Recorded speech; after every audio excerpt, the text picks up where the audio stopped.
டேய் உனக்கும் மாப்பிள்ளைக்கும் என்னதான்டா பிரச்சனை? இவனும் சொல்ல மாட்டான் அவனும் சொல்ல மாட்டான். உட்காருங்க மாப்பிள. புளி கொஞ்சம் கூட ஊத்திட்டமா. குழம்பீன் தானா, வறுவல் இல்லையா? கொஞ்சம் வறுத்தா என்ன, கொஞ்சம் போயிடுவேன். நீங்க சாப்பிடுங்க மாப்பிள, அது அப்படித்தான்.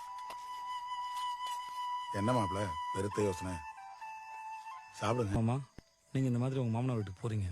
உங்கள் மச்சினை வான்னு சொல்லலை, மோகம் கொடுத்து கூட பார்க்கல, சாப்பிட சொல்லின்னு சொல்லலை, வீட்டை விட்டு எந்திரிச்சு வெளியே போயிடுறாரு. நீங்கள் சாப்பிடுவீங்களா மாமா? மாப்பிள அது நான் சாப்பிடுவேன் மாமா. என் பேரண்ட்ஸ்க்காக என் அத்தை மாமாக்கும் நான் சாப்பிடுவேன் மாமா. இதுக்கு பேர் ஒன்றும் மானங்கட்டத்தனம் கிடையாது. நான் உங்க மேல வச்சிருக்க பாசம். என் பேரண்ட்ஸ்க்கு எவ்வளோ தேவைனாலும் பண்ணுவோம்மா. அவளுக்கு தான் எனக்கு புரிய மாட்டேங்குது.